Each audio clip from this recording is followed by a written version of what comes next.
Good morning, students. Welcome to this video lecture. Students, in this lecture, we are going to study an interesting property of a liquid. This property is related to the free surface of a liquid, and that property is the surface tension. Students, you might have observed that a spider can easily walk on the surface of water. If you have a small needle, and that needle, if you put that needle on the surface of water, it starts to float. Similarly, the raindrops and the soap bubble always take a spherical shape, or they always take a spherical shape. Similarly, आपने ये भी observe किया होगा, जो tap water जो रहता है ना, टैप वाटर से निकलने वाला जो लास्ट वाला जो ड्रॉप रहता है, that drop always take a spherical shape.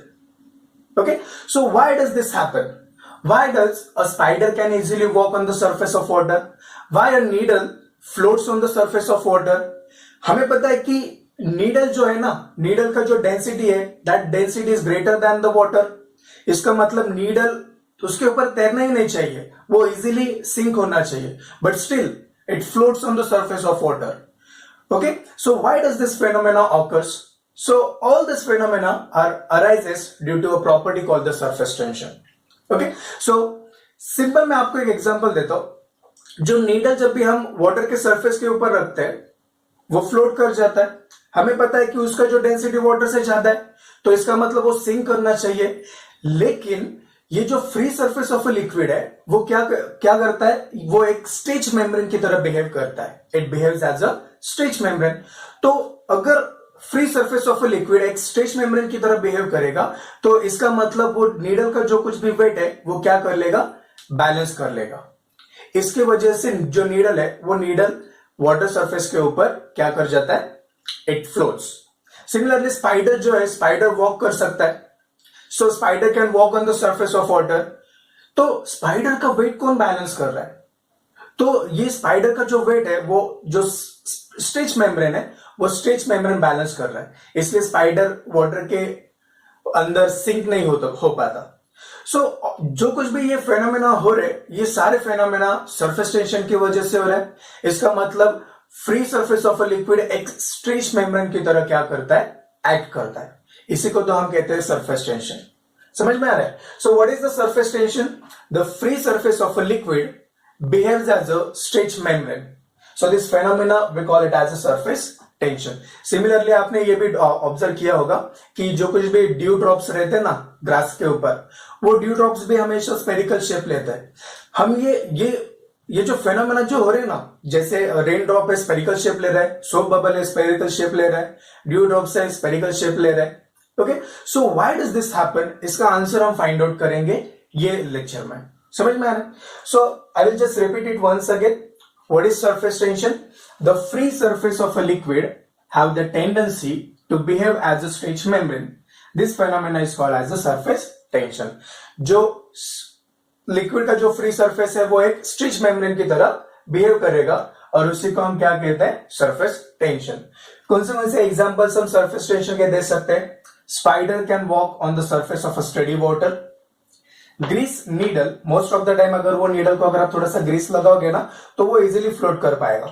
Similarly needle के साथ साथ अगर हमारे पास पेपर क्लिप है ना, पेपर क्लिप भी इजीली वाटर सरफेस के ऊपर फ्लोट कर पाता है. लेकिन उसको हमें क्या करना पड़ता है कि एक छोटा सा टिश्यू पेपर लेके वो टिश्यू पेपर प्लेस करना पड़ता है, और बाद में टिश्यू पेपर हम बाजू से हम निकाल सकते हैं. So paper clip also floats on the surface of water. It is due to this stretch membrane of a free surface. Okay, the raindrops and soap bubbles always take a spherical shape. So all this phenomena arises due to the surface tension. तो हम ये lecture में क्या हमें करने का है, हमें एक ही क्वेश्चन का आंसर फाइंड आउट करने का है. Why the free surface of a liquid behaves as a stretch membrane? वो एक स्ट्रेच मेम्ब्रेन की तरह क्यों बिहेव करता है, इसका हमें आंसर फाइंड आउट करने का है. और जो रेनड्रॉप्स और सोप बबल है, why do they take always a spherical shape, उसका भी हमें आंसर इसमें फाइंड आउट करने का. तो उसके पहले हमें कुछ पॉइंट्स हमें कवर करना पड़ेगा. So the next point is the molecular theory of surface tension. Molecular theory of surface tension. Molecular theory of surface tension में फर्स्ट पॉइंट हम स्टडी करेंगे intermolecular forces. The next point is what? Intermolecular forces. As we all know that every matter is made up of molecules, जो कुछ भी matter है वो molecule से बना हुआ रहता है, और हमें पता है कि हर एक मॉलिक्यूल क्या करेगा, दूसरे मॉलिक्यूल को अट्रैक्ट करेगा। जैसे हमने देखा है कि अगर सॉलिड है तो सॉलिड में इंटरमॉलिक्यूलर फोर्स ऑफ अट्रैक्शन कैसा है, स्ट्रांग है, लिक्विड में सॉलिड से कम है, और गैसेस में तो इंटरमॉलिक्यूलर फोर्सेस कैसे, निग्लिजिबल है। Okay, so what are intermolecular forces? The force with which every molecule attracts the other molecule, we call it as a intermolecular forces. Now we have two types of intermolecular forces. First जो type है वो cohesive force है, और उसको हम force of cohesion भी कहते हैं। सेकेंड जो फोर्स है it is adhesive force. Second जो फोर्स है we call it as a adhesive force. So what is cohesive force? What is cohesive force? It is the force of attraction between the molecules of the same substance. What is force of cohesion? The force of attraction between the molecules of the same substance. अगर हमने दो water molecules अगर हम ले लेते हैं, so the attraction between these two water molecules is going to be cohesive. The attraction between the two oil molecules is going to be what? Cohesive force. और हमें एक चीज हमें ध्यान में रखने का है कि कोहेसिव फोर्स जो रहता है वो सॉलिड्स में कैसे रहता है, स्ट्रॉन्गेस्ट रहता है, और गैसेस में वो वीकेस्ट रहता है। Getting this point? So I will once again repeat, cohesive force are the force of attraction between the molecules of the same substance, we call it as a cohesive force. उसके बाद आता है adhesive force. What is adhesive force? हमें पता है कि अगर एक ग्लास सरफेस है, तो ग्लास सरफेस के ऊपर पानी अगर हम डालेंगे तो पानी चिपकता है ना उसको, right? So we call water wets the glass surface. Okay, so why does that water sticks to the glass surface? It is because the adhesive force. Now what is adhesive force? Adhesive force क्या है? The force of attraction between the molecules of a different substance. दो different substance के molecule के बीच में जो force रहेगा वो फोर्स रहेगा हमारा अडेसिव force. Example उसका क्या देंगे? It is the force of attraction between the water molecule and the glass molecule. Getting this point? So I'll once again repeat it. Cohesive force. Cohesive force क्या रहेगा? It is the force of attraction between the molecules of the same substance. Adhesive force is the force of attraction between the molecules of different substance. ये हमें ध्यान में रखना है। समझ में आया? Now यहाँ पे मैंने दो पॉइंट्स मेंशन किए। Water weights walls of a container and mercury does not weight walls of a container. इसका मतलब क्या कि अगर हमारे पास एक ग्लास का कंटेनर है and that glass container is filled with water, तो can we say that water weights the wall of a container? Water भिगोता है ना ये ग्लास के जो कुछ भी वॉल्स है उसको चिपकता है। Okay, so we say that water weights the wall of a container. Now, why does this happen? It is because the force of attraction between the water molecules and the glass molecule is greater as compared to the force of attraction between the water molecules. इसका simple मतलब ये हमें लेने का, the adhesive force between the glass and the water molecules is greater than the cohesive force between the two water molecules. समझ में आ रहा है? सिमिलरली अगर हमारे पास एक ग्लास का डिश है और ये ग्लास के डिश के ऊपर अगर आपने मर्क्यूरी डाला, it takes a spherical shape, और मर्क्यूरी क्या करेगा? Mercury does not wet the glass surface. Now why does this happen? Mercury क्यों ग्लास सरफेस को वेट नहीं कर सकता है? इट इज बिकॉज मर्क्यूरी के केस में जो कोहेसिव फोर्स जो रहेगा, cohesive force of mercury molecules is greater as compare to the adhesive force between the mercury and the glass molecule. ये हमें ठीक से समझ के लेना पड़ेगा। Getting this all points? So our topic is surface tension on the basis of molecular theory. Molecular theory के basis पे हम स्टडी करेंगे सरफेस टेंशन को। जैसे मैंने बताया था कि हमें ये फाइंड आउट करने का है कि free surface of a liquid एक स्ट्रेच मेम्ब्रेन की तरह क्यों बिहेव करता है, इसका हमें आंसर फाइंड आउट करने का। तो उसके पहले हमें कुछ पॉइंट्स है, वो पॉइंट्स हमें स्टडी करना पड़ेगा। फर्स्ट है range of molecular force. Now range of molecular force मतलब क्या? हमें पता है कि दो मॉलिक्यूल्स के बीच में फोर्स ऑफ अट्रैक्शन है, तो हर एक मॉलिक्यूल से एक मैक्सिमम डिस्टेंस रहता है जहां तक फोर्स ऑफ अट्रैक्शन वैलिड रहेगा, उसके आगे फोर्स ऑफ अट्रैक्शन नहीं रहेगा। So range of molecular force मतलब क्या? It is the maximum distance from the molecule up to which molecular force is effective. एक मॉलिक्यूल से मैक्सिमम डिस्टेंस जहां तक मॉलिक्यूलर फोर्स इफेक्टिव है उसको हम क्या कहेंगे, range. So range is the maximum distance from the molecule up to which the molecular force is effective. और ये जो रेंज जो रहता है इट इज नैनोमीटर में रहता है वो, so we can say that it is in the range of 10⁻⁹ metre, nanometre में वो रहेगा। सेकंड जो है वो है हमारा स्फीयर ऑफ इन्फ्लुएंस। अभी स्फीयर ऑफ इन्फ्लुएंस मतलब क्या, कि एक इमेजिनरी स्फीयर रहता है जिसके सेंटर पे मॉलिक्यूल रहेगा और उसका जो रेडियस रहेगा इक्वल टू मॉलिक्यूलर रेंज रहेगा। सिंपल, ठीक से सुनो, what is sphere of influence? Sphere of influence एक इमेजिनरी स्फीयर रहेगा जिसके सेंटर पे क्या रहेगा, जिसके सेंटर पे मॉलिक्यूल रहेगा और उसका जो रेडियस रहेगा वो रेडियस कितना रहेगा, equal to the molecular range. मतलब जितना मॉलिक्यूलर रेंज है उतना वो स्फीयर ऑफ इन्फ्लुएंस का रेडियस रहता है। सो यहां पे मैंने ये 3 मॉलिक्यूल शो किए और ये तीनों मॉलिक्यूल का स्फीयर ऑफ इन्फ्लुएंस मैंने यहां पे रिप्रेजेंट किया है। तो ठीक से सुनो, स्फीयर ऑफ इन्फ्लुएंस क्या है? स्फीयर ऑफ इन्फ्लुएंस एक ऐसा इमेजिनरी स्फीयर है जिसके सेंटर पे मॉलिक्यूल है और वो स्फीयर का रेडियस कितना है, इक्वल टू मॉलिक्यूलर रेंज। और ये स्फीयर ऑफ इन्फ्लुएंस के अंदर ही मॉलिक्यूलर फोर्स इफेक्टिव रहता है। इसका मतलब क्या, कि ये जो स्फीयर ऑफ इन्फ्लुएंस है इसके बाहर जो मॉलिक्यूल्स रहेंगे वो मॉलिक्यूल्स और ये मॉलिक्यूल्स के बीच में फोर्स ऑफ अट्रैक्शन नहीं रहेगा। जितने मॉलिक्यूल्स स्फीयर ऑफ इन्फ्लुएंस के इनसाइड है उतने मॉलिक्यूल से क्या कर पाएंगे, फोर्स ऑफ अट्रैक्शन लगा पाएंगे। ये ठीक से समझो। ओके, सो इंपॉर्टेंट पॉइंट क्या है कि स्फीयर ऑफ इन्फ्लुएंस के अंदर ही, inside the sphere of influence, molecular force is effective. This we have to remember. और लास्ट वाला आ रहा है सरफेस फिल्म। अभी सरफेस फिल्म का मतलब क्या, कि ये लेयर ऑफ अ लिक्विड है। Surface film is a layer of a liquid जिसका थिकनेस रहेगा equal to range of molecular force. Repeating it once again, what is surface film? Surface film is the layer of a liquid with thickness equal to range of molecular force. समझ में आ रहा है? तो ये point study करने के लिए अभी हमने क्या किया है, we have one container filled with the liquid. अच्छा, वाटर कंसिडर करेंगे हम इसमें, और यहां पे हमने 3 मॉलिक्यूल कंसिडर किए with their sphere of influence. Molecule A जो रहेगा, molecule A is well inside the liquid, molecule A is well inside the liquid. तो मॉलिक्यूल ए के ऊपर क्या होता है कि जितने भी मॉलिक्यूल्स ये स्फीयर ऑफ इन्फ्लुएंस में हैं वो क्या करेंगे, मॉलिक्यूल ए के ऊपर क्या करेंगे, they will exert a force. और ये जो फोर्स रहेगा that force is equal and opposite which is in all direction. मतलब सारे डायरेक्शंस में क्या हो रहा है, मॉलिक्यूल ए के ऊपर फोर्स एक्सर्ट हो रहा है। तो अल्टीमेटली क्या होगा, मॉलिक्यूल ए के ऊपर जो कुछ भी नेट फोर्स है वो नेट फोर्स क्या होगा, net force on a molecule A is 0।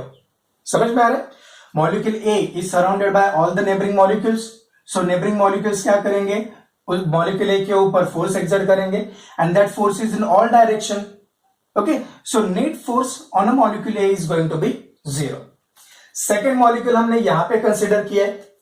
अभी second molecule is inside the surface film, surface film के नीचे है यहां पे, और उसका कुछ पार्ट जो है वो आउटसाइड द सरफेस है। Okay, so what exactly happen, molecule B के स्फीयर ऑफ इन्फ्लुएंस में जितने भी मॉलिक्यूल्स रहेंगे वो मॉलिक्यूल बी के ऊपर क्या करेंगे, फोर्स एक्सर्ट करेंगे। लेकिन यहां पे क्या होगा कि जो कुछ भी फोर्स है that force is downward direction. क्योंकि नेट अगर फोर्स हम देखें, क्योंकि यहां पे भी एयर मॉलिक्यूल्स है, एयर मॉलिक्यूल्स और वाटर मॉलिक्यूल्स के बीच में एडहेसिव फोर्स रहेगा, मतलब ऊपर की तरफ भी कुछ ना कुछ फोर्स होगा, but that force is very negligible. So finally molecule B के ऊपर क्या हो रहा है, नेट डाउनवर्ड फोर्स एक्सर्ट हो रहा है। समझ में आ रहा है? Now come back to the molecule C. अभी आप देख सकते हो PQRS, ये हमारा सरफेस फिल्म है और ये exactly on the surface film molecule C है जिसका हाफ पार्ट सरफेस के ऊपर है, राइट है। सो व्हाट एग्जैक्टली हैपन, यहाँ पे तो एयर मॉलिक्यूल्स है, एयर मॉलिक्यूल्स और वाटर मॉलिक्यूल्स के बीच में जो कुछ भी एडहेसिव फोर्स रहेगा that adhesive force is negligible as compare to the cohesive force between the molecules. Okay, so molecule C के स्फीयर ऑफ इन्फ्लुएंस में जितने भी वाटर मॉलिक्यूल्स है वो क्या करेंगे, मॉलिक्यूल सी के ऊपर फोर्स एक्सर्ट करेंगे। सो अल्टीमेटली क्या होगा कि यहां पे मॉलिक्यूल सी के लिए जो फोर्स रहेगा, that force is in downward direction. मतलब मॉलिक्यूल सी के ऊपर नेट डाउनवर्ड फोर्स एक्सर्ट हो रहा है, नेट डाउनवर्ड फोर्स इसके ऊपर एक्सर्ट हो रहा है। और ये डाउनवर्ड फोर्स के वजह से क्या होता है, the molecules on the surface film possesses energy. इसका मतलब ये डाउनवर्ड फोर्स की वजह से जितने भी मॉलिक्यूल सरफेस फिल्म में रहेंगे वो मॉलिक्यूल्स का एनर्जी जो रहेगा, that energy is greater as compare to the molecules well inside the liquid. अभी आप देखो कि सरफेस फिल्म में जितने भी मॉलिक्यूल्स है उनका एनर्जी ज्यादा है as compare to the molecules inside the liquid. तो हर एक सिस्टम क्या चाहेगा, स्टेबल होने के लिए उसका एनर्जी ज्यादा चाहेगा क्या कम चाहेगा, कम होना चाहिए। सो अगर सरफेस फिल्म में जितने भी मॉलिक्यूल्स है उनका अगर एनर्जी ज्यादा है तो सरफेस फिल्म क्या चाहेगा कि उसका जो एनर्जी है वो एनर्जी कम होना चाहिए। तो to have the minimum energy, number of molecules on the surface film पे क्या होना चाहिए, कम होना चाहिए। अगर नंबर ऑफ मॉलिक्यूल्स अगर कम है तो सरफेस फिल्म का जो एरिया रहेगा वो एरिया कैसे रहेगा, मिनिमम रहेगा। वो एरिया कैसे रहेगा, मिनिमम रहेगा। और due to this minimum area this free surface behaves as a stretch membrane. Free surface क्या करेगा, एक स्ट्रेच मेम्ब्रेन की तरह एक्ट करेगा। Listen it carefully, what exactly happening, you just have to focus on molecule C. Molecule C के साथ क्या हो रहा है ये आपको ठीक से समझना है। मॉलिक्यूल सी सरफेस फिल्म के ऊपर है, मॉलिक्यूल सी के ऊपर जो कुछ भी फोर्स एक्सर्ट हो रहा है that force is downward force. Net जो फोर्स है वो डाउनवर्ड फोर्स है। इसके वजह से क्या हो रहा है, जितने भी मॉलिक्यूल सरफेस फिल्म में है उनका एनर्जी ज्यादा रहेगा as compare to the molecule well inside the liquid. अगर सरफेस फिल्म में जितने भी मॉलिक्यूल्स है उनका एनर्जी ज्यादा है, लेकिन हर एक सिस्टम क्या चाहता है कि उसका एनर्जी कम रहे। तो अगर सरफेस फिल्म का एनर्जी अगर कम रहना चाहिए तो इसका मतलब यहां पे भी मॉलिक्यूल्स कम होना चाहिए, सरफेस फिल्म में मॉलिक्यूल्स कम होना चाहिए। अगर मॉलिक्यूल्स कम हुए तो सरफेस एनर्जी क्या करेगा, it will acquire minimum surface area. अगर ये मिनिमम सरफेस एरिया एक्वायर करेगा तो it will act as a stretch membrane which will gives rise to the surface tension. समझ में आ रहा है? तो आपको क्या करने का है कि ये पॉइंट देखने के बाद जो कुछ भी मैंने नोट्स दिए, नोट्स में से एक बार ठीक से पढ़ के लो, you will get all the points. Okay, you just have to focus what is happening with all this molecules. Molecule A well inside the liquid है, उसके ऊपर जितना भी फोर्स एक्सर्ट हो रहा है that force is zero. Molecule B के ऊपर भी नेट डाउनवर्ड फोर्स एक्सर्ट हो रहा है। मॉलिक्यूल सी जो सरफेस फिल्म पे है उसके ऊपर नेट डाउनवर्ड फोर्स एक्सर्ट हो रहा है। ये नेट डाउनवर्ड फोर्स की वजह से जितने भी मॉलिक्यूल सरफेस फिल्म पे है उनका एनर्जी ज्यादा है as compare to the molecules inside the liquid. अगर इनका एनर्जी ज्यादा है तो हर एक सिस्टम क्या चाहेगा कि उसका एनर्जी कम हो।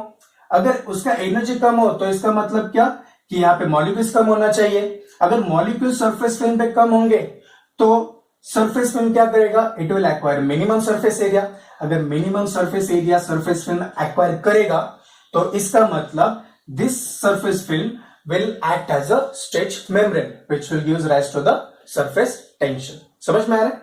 और जो force due to surface tension जो रहता है वो हमेशा अलोंग द सरफेस रहता है। Force due to surface tension is always along the surface और ये टैंजेंशियल रहता है, और ये टैंजेंशियल रहता है। तो पहले पॉइंट में हमने देखा कि जो कुछ भी सरफेस है वो सरफेस क्या करेगा, free surface of a liquid acquire minimum area. मैंने स्टार्ट में आपको बताया था कि रेन ड्रॉप और बबल जो सोप बबल है वो स्पेरिकल शेप लेते हैं। सो इसका आंसर हमें यहां पे मिलेगा। हम कहते हैं कि सरफेस टेंशन में जो कुछ भी सरफेस एरिया है वो क्या करेगा, it will acquire a minimum surface area. तो हम ऐसे कहते हैं कि अगर हमारे पास एक वॉल्यूम है, ओके, तो वो वॉल्यूम को अगर मुझे मिनिमम एरिया में कन्वर्ट करने का है तो वो मिनिमम एरिया क्या होगा, it must be a sphere. समझ में आ रहा है क्या? अगर हमारे पास कुछ वॉल्यूम है जैसे कि लिक्विड है, अगर उसको मिनिमम एरिया में कन्वर्ट करने का है तो वो मिनिमम एरिया कौन सा शेप में होगा, it must be in the shape of a sphere. तो यहां पे हमें इसका आंसर मिलता है कि जो कुछ भी रेन ड्रॉप्स है या फिर बबल ड्रॉप है वो स्पेरिकल शेप क्यों लेता है, to acquire a minimum surface area. Okay, तो अभी हम यहां पे क्या करेंगे, we will define the surface tension. Surface tension को डिफाइन कैसे किया जाता है, तो ऐसे मान लो कि हमारे पास ये मैंने एक free surface of a liquid मैंने ड्रॉ किया, इसको मैं कैसे कौन से भी शेप में ले सकता हूं, और ये free surface of a liquid के ऊपर सपोज मैंने एक इमेजिनरी लाइन ड्रॉ किया। क्या किया मैंने? इमेजिनरी लाइन ड्रॉ किया। तो ये इमेजिनरी लाइन के इस तरफ भी सरफेस है और इस तरफ भी सरफेस है। तो सरफेस क्या करेगा? इसके ऊपर टैंजेंशियल फोर्स एक्सर्ट करेगा। इसके ऊपर क्या करेगा? टैंजेंशियल फोर्स एक्सर्ट करेगा।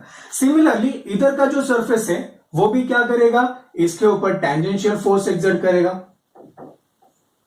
Okay, so let's say that this is our imaginary line PQ. PQ is our imaginary line जिसका लेंथ कितना है? L। और ये जो सरफेस जो है दोनों तरफ, ये लाइन PQ के ऊपर जितने भी मॉलिक्यूल्स है वो मॉलिक्यूल्स के ऊपर टेंजेंशियली फोर्स एक्सर्ट कर रहे हैं। तो सरफेस टेंशन को हम डिफाइन करते हैं, कैसे डिफाइन करते हैं? Surface tension is the tangential force acting पर unit length on both sides of an imaginary line. हमेशा ध्यान में रखो। आप बोलेंगे सर अगर इस तरफ का सरफेस फोर्स एक्सर्ट कर रहा है और इस तरफ का भी सरफेस फोर्स एक्सर्ट कर रहा है तो नेट फोर्स तो जीरो होना चाहिए। नो, ये केस में ऐसे नहीं होता है कि we don't have to take net force. हमें क्या लेने का है कि एक कितना फोर्स एक्सर्ट हो रहा है, इधर का सरफेस कितना फोर्स एक्सर्ट कर रहा है या फिर इधर का सरफेस कितना फोर्स एक्सर्ट कर रहा है। समझ में आ रहा है? So how to define surface tension? The tangential force acting per unit length on both sides of an imaginary line drawn on a free surface of a liquid. So surface tension is equal to tangential force per unit length on an imaginary line drawn on the free surface of a liquid. Don't get scared. इसको हम ऐसे define करते हैं, दूसरा वे कौन सा नहीं है इसको डिफाइन करने का। ओके, सो ठीक से समझ के लो। हमारे पास we have consider one free surface of a liquid and we have drawn an imaginary line PQ having length L. The surface which is on this side and the surface which is on this side will exert a tangential force. हमेशा ध्यान में रखो कि force due to surface tension कैसे act करेगा? Along the surface and tangential. समझ में आ रहा है? तो हमें ये surface tension का जो कुछ भी फॉर्मूला है इसका यूज कैसे करने का है? To find the force. तो just say that अगर ये लाइन PQ के ऊपर कितना फोर्स एक्सर्ट हो रहा है ये अगर मुझे फाइंड आउट करने का तो हम ऐसे फाइंड आउट कर सकते हैं। सरफेस टेंशन को मैं बोलता हूं T, surface tension is equal to T, so T is equal to force per unit length. तो क्या मैं इसको ऐसे लिख सकता हूं क्या? The force is equal to surface tension multiply by length. मतलब ये लाइन PQ के ऊपर कितना फोर्स एक्सर्ट हो रहा है ये हम फाइंड आउट कर सकते हैं बाय यूजिंग दिस फॉर्मूला। समझ में आ रहा है? Getting this point? Now, come back to the next point, surface tension. Surface energy. Surface energy होता क्या है? हमने फर्स्ट इसके पीछे जो कंसेप्ट स्टडी किया है उसमें हमने देखा है कि जो molecules free surface of a liquid पे रहते हैं उनका पोटेंशियल एनर्जी ज्यादा रहेगा क्या कम रहेगा? As compare to the molecule inside ज्यादा रहेगा। Okay, so the molecules which are on the surface of a liquid possesses extra energy as compared to the molecules inside the liquid. Now, हमें ये भी पता है कि free surface of a liquid acquires minimum surface area due to surface tension. अगर ये surface area अगर हमें बढ़ाने का है, if we want to increase the surface area, so we have to bring molecules from inside to the free surface of a liquid. इसका मतलब क्या कि अगर हमने यहाँ पे कंटेनर कंसिडर किया और ये हमारा फ्री सरफेस है, अगर मॉलिक्यूल्स को इनसाइड द लिक्विड से लेके सरफेस फिल्म पे अगर मॉलिक्यूल्स लाने का है, so we have to do some work. Okay, so जो कुछ भी work to bring this molecules from inside to the surface, वो वर्क कौन से फॉर्म में स्टोर होगा? It will be in the form of potential energy in the molecules on the surface film. तो इसीलिए जितने भी मॉलिक्यूल सरफेस फिल्म में रहते हैं उनका एनर्जी क्या रहेगा?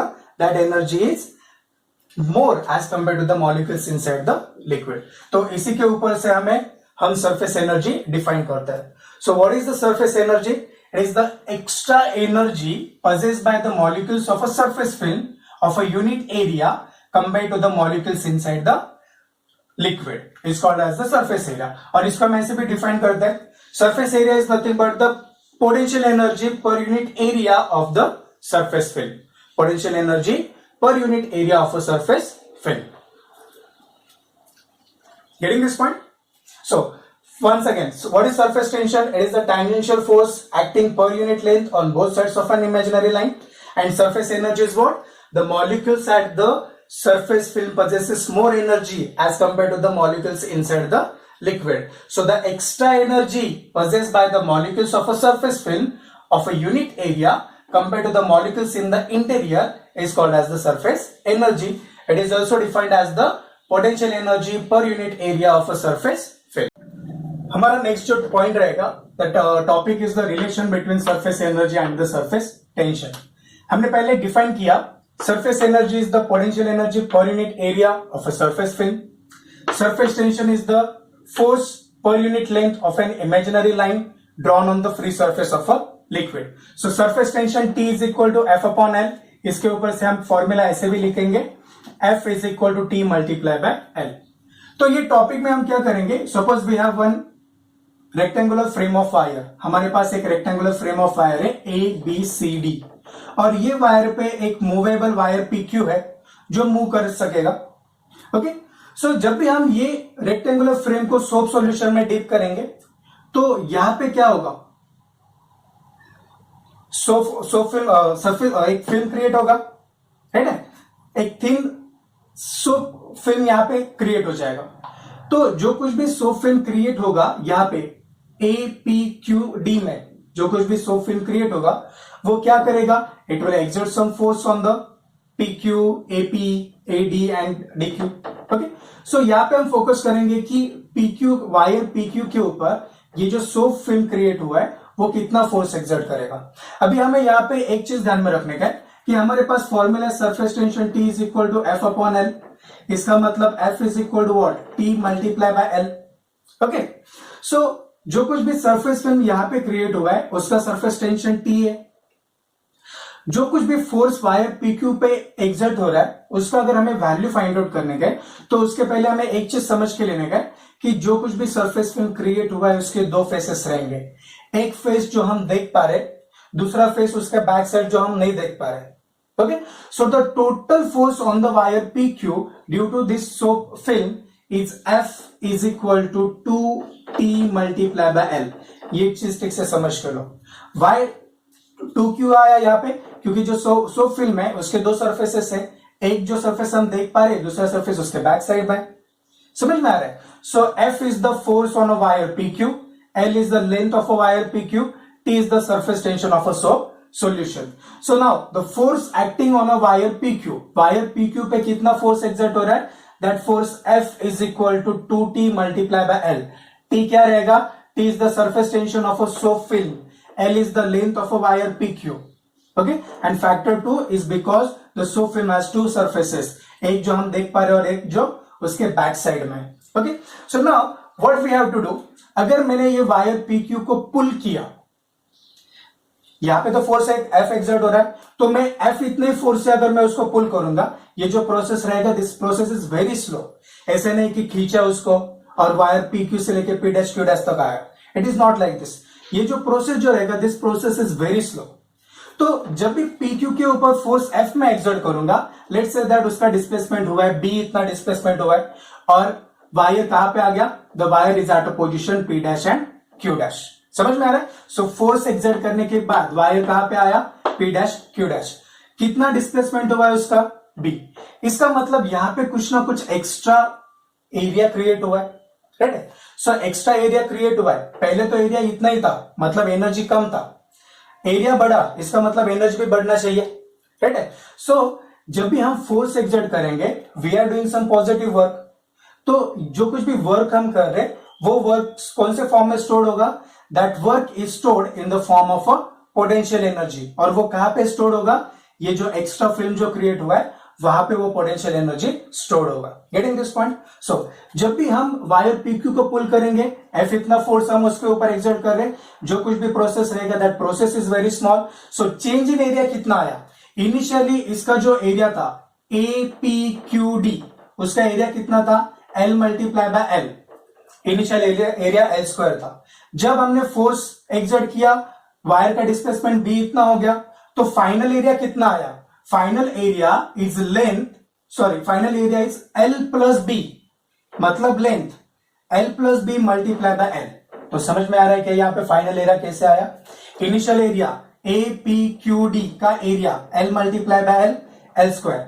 फाइनल एरिया जब wire P dash Q dash तक आ गया तो फाइनल एरिया कितना आ जाएगा? It is L multiply by L plus B. Getting this point? So L multiply by L, L square आ जाएगा, L into B, L B minus L square minus L square will get cancel. सो कितना change in area हुआ? Change in area is nothing but L multiply by b. Getting this point? So now change in area L multiply by b हो गया, but what is the total change in area? Total change in area कितना आ जाएगा? Total change in area A is equal to 2 multiply by L into b. Now again यहां पे हमने 2 put किया है। क्यों 2 पुट किया है? क्योंकि जो सरफेस फिल्म है उसके 2 साइड्स रहेंगे, एक जो हम देख सक रहे हैं और दूसरा उसका बैक साइड, इसलिए टोटल चेंज इन एरिया कितना आ गया? Total change in area A is equal to 2 multiply by L into b. समझ में आ रहा है? अभी जो कुछ भी पॉजिटिव हमने वर्क डन किया वो वर्क डन का वैल्यू हम फाइंड आउट करेंगे। So work done during the displacement is what? Work done is equal to force into displacement. अभी फोर्स कितना एक्सर्ट किया हमने? Force is equal to 2t into L, क्योंकि जितना फोर्स यहाँ पे वायर पीक्यू के ऊपर एक्सर्ट हो रहा था उतना ही फोर्स हमने क्या किया? एक्सटर्नल फोर्स अप्लाई किया। So the force F is equal to what? 2t multiply by L multiply by displacement b as it is. इसको हम रीअरेंज करेंगे, t multiply by 2 into L into b, 2 into L into b. अभी हमें तो पता है कि 2 into L into b क्या आया? It is the change in area. So what we get here? Work done is equal to surface tension multiply by change in area. तो इसका मतलब ना वर्क डन का वैल्यू क्या आया? Work done is equal to surface tension multiply by change in area. जो कुछ भी वर्क डन हमने किया है ये वर्क डन कहां पे स्टोर हो रहा है? That work done is stored in the form of potential energy in a surface film. जो एक्स्ट्रा फिल्म जो क्रिएट हुआ है वो एक्स्ट्रा फिल्म में ये work done as a potential energy stored रहेगा। समझ में आ रहा है? So can I write it like this? This work done is equal to the potential energy. Okay, so work done is equal to the potential energy is equal to T multiply by A को अगर मैं transpose करूंगा what I will get? Potential energy per unit area is equal to T which is equal to the surface tension. Now we know that potential energy per unit area is equal to what? Surface energy. T is equal to what? Surface tension. So this is the final relation between the surface energy and the surface tension. Getting this? So surface energy must be equal to the surface tension. This we have to remember. Okay? आपको notes मैंने send किए, notes ठीक से पढ़ो और ये जो derivation जो है डेरिवेशंस लिख के निकालो, एक बार ठीक से देखो, समझ के लो और डेरिवेशन का प्रैक्टिस करो। समझ में आ रहा है? Thank you.